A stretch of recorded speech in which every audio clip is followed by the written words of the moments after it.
Buck escapes, makes himself a makeshift cross, and tries to get them in the safe when the cop starts throwing smoke grenades. Buck is now alone in the smoke, trying to dodge the oncoming vampires.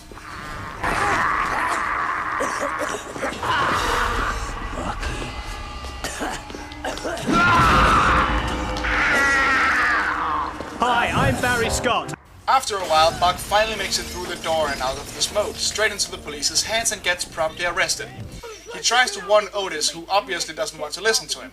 A bunch of cops run inside and get slaughtered right away.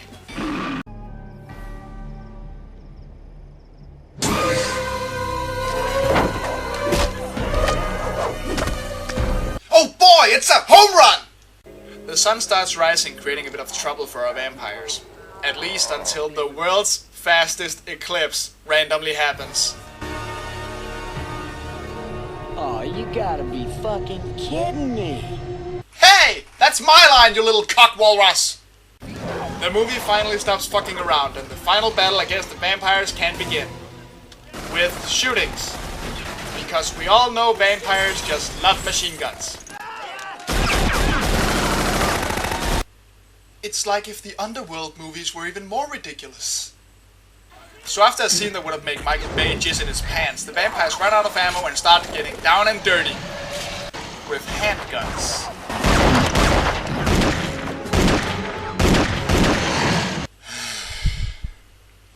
Yeah, remember in the first movie when we had whips and holy water pistols and condom bombs and hydraulic wooden stakes? This movie doesn't need any of those silly shenanigans. That would just be funny. And resemble a Dusk Till Dawn movie! I swear this goes on forever.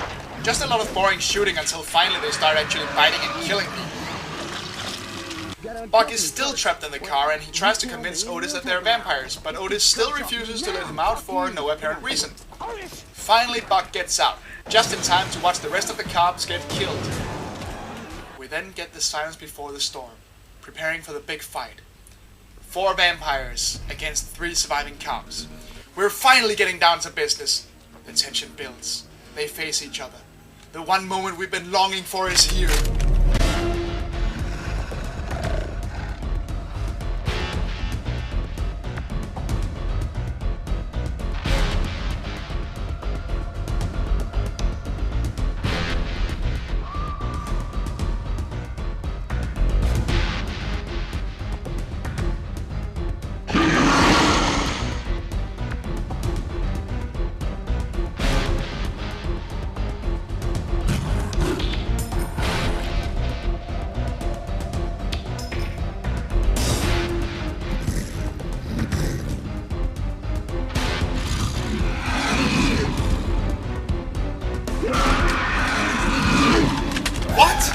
Come on!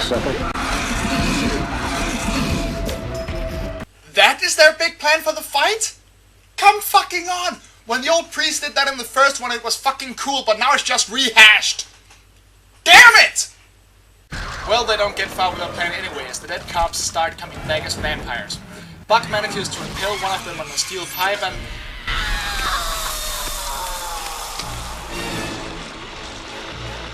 Oh, you gotta be kidding. That's how they die? It looks like someone is trying to choke Raggedy Andy to death.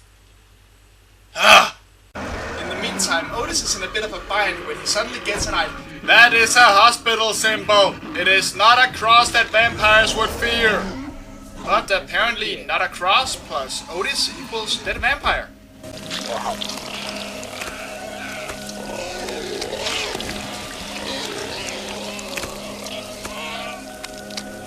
Buck is then attacked by Jesus and manages to kick him into a big rubber wart, resulting in another terrible melting scene. Luther gets to Otis, who reacts the only rational way. Okay, I take back what I said earlier. That is the best reaction to meeting a vampire ever! Luther tries to whack him with a sign, but Buck throws him something to block it with, conveniently shaping a cross that freaks Luther right the fuck out. Ugh. Come on, just stop with the crosses already. It's not clever or fun anymore. Really, stop, please. The world's fastest and apparently longest eclipse finally seems to be ending.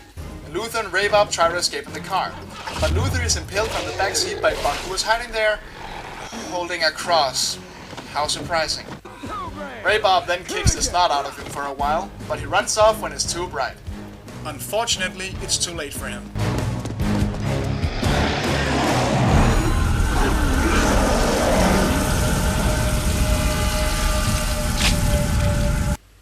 Seriously?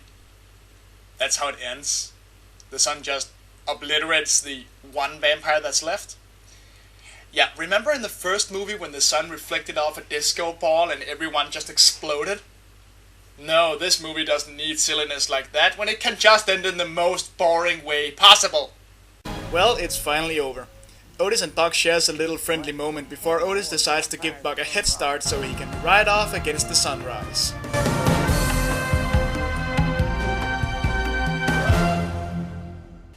So there you have it. The most disappointing sequel to one of the world's awesomest movies. This is just boring and stupid. There's no real creativity in the fights. There's no all-out awesomeness or hilarity. It just fails. Scott Spiegel, you failed. Just go make Intruder 2 or something. My advice to you if you want to see more Dusk Till Dawn is to just skip the sequel and go right to the third movie, The Hangman's Daughter. It's not quite as awesome as the first one, but it's pretty goddamn close. That and it actually takes place in the Wild West, which just adds to a lot. Well, that's my advice to you. This is Horrible Horror, where I put my life on the line for your entertainment. That sucked.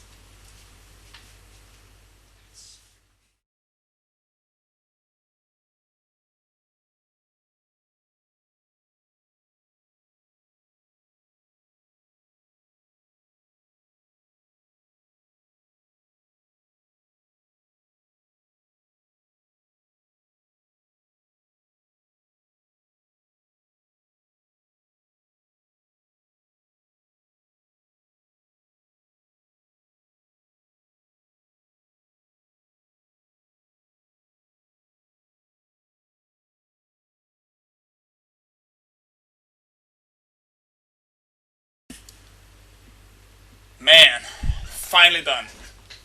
Now I can take these babies off. Ow! Fuck!